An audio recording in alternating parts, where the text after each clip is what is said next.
This tutorial will cover doing a flat lay with invitations and 3 totally different trays. The reason for that is to show you that you can use 3 totally different materials and colors and still coordinate them to create a more complex and interesting flat lay with invitations. So as you can see, I have everything laid out here.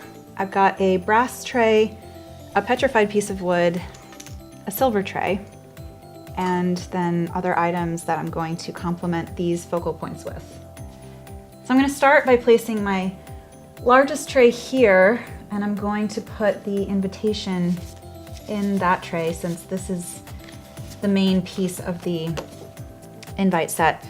And I'm going to use my little sponges that I showed in an earlier tutorial to raise that invitation out of the tray just a little bit.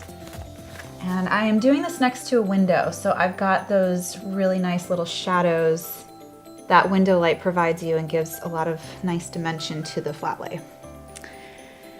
Next, I'm gonna put this here and here, and what this is doing is creating a little bit of a triangle shape here to pull the eye through the flat lay, and of course these will adjust as I go. Okay, and I'm gonna use this as another focal point right here, and I'm gonna set it off. I'm not gonna line it up with that because I don't want to create a square with these lines. I'm gonna create more of a rectangle by the time I'm done so that it's easy to photograph and very balanced, but for now, we're gonna leave it off center. And in the middle of that, I'm going to put the save the date, and I wanna raise this up a little bit as well, so I'm gonna put 2 little sponges right there. Now you can put this anywhere you'd like. You could also put this like this, but for the sake of this flat lay, I'm gonna have it straight up and down. And I have a little bit of curling here. That should be okay. If I don't like it in the photo, then I can always put a heavy book or something on that and photograph it later. Okay, I'm gonna use the petrified wood to highlight the name tags and one of the ring boxes here.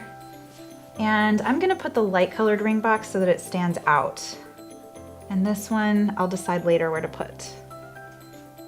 And then I've got this little envelope that I'm gonna put right in here and start layering.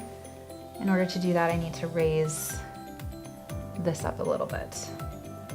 In fact, I think I'm gonna raise it quite a bit because I want everything to be at a little bit different of a level. And this has feet, so this is already giving us a raised effect.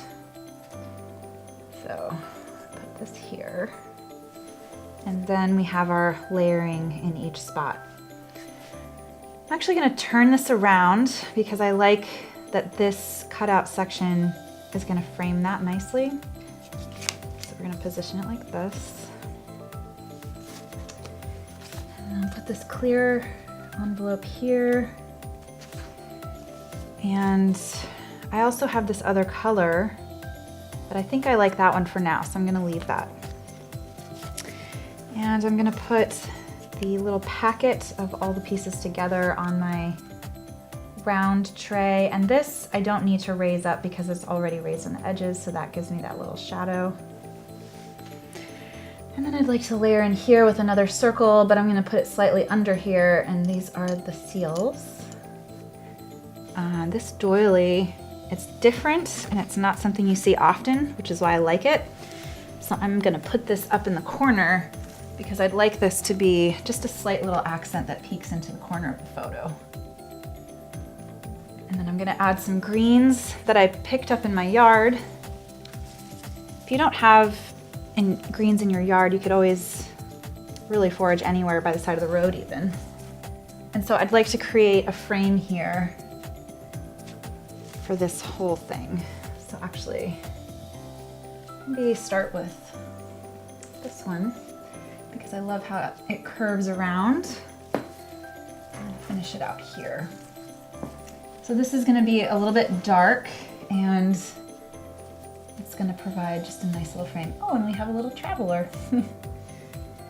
Okay, and then this I'm gonna leave out for now. I might just throw this over here. It might peek in the edge. I'm gonna decide that once I look at my photo. I'd like to accent this here with little piece of greenery, and I love that this is very long. So I'm gonna turn this around and actually put it up here because the color of this matches the invitations really well, and I like to layer textures in with things. I'm gonna raise these up as well. So I'm gonna put my little sponges under here. I'm always looking to create depth and have things at varied heights because it adds an enormous amount of interest to your flat lay. I have another video where I talk specifically about raising things up and show an example of how it looks both flat and raised. And then we'll add this here. Again, it's framing this little section. And then this one can go up here. And I like to group these just a little. So again, we're framing, always layering and framing. Okay. And I have this last ring box. I think I'll add it right here. It's gonna be very subtle, but it'll be slightly noticeable, and it's contrasting with the color next to it here. And then I'll just add these on the corner here. Not something that has to be super noticeable. Okay, and now I'm going to take a picture with my phone because I actually find that looking at this on my phone gives me a good idea of how balanced it is. And so what I'm seeing in my phone is this gap here. So I'm gonna push this just a little bit closer. You wanna have gaps between your items, but you don't want it to be so large that the eye is drawn to the gap. And I chose this kind of colorful matte because this is a very colorful in-fight sweep. And I think sometimes when you're layering color on color, it can work really well, whereas white can really wash something out, or some other neutral color can kind of make it a little bit plain. I like to add some interest sometimes where I can. So that's it. This is a great way to incorporate different colors, different textures, and as you can see, the colors coordinate because we have the orange pulling from this envelope into the petrified wood. We have gold tones here that are playing into this, and then we have some cooler tones in the greens here that coordinate with this silver and these greens that we've added. And of course, little gold accents pull into this gold foil printing on the invitations. So there you have it. I hope this video helps you bring your flat lays to the next level. Make sure to visit stylingmat.com to find the only portable, foldable, washable styling surface, along with lots of unique and beautiful styling props. It's as simple as that.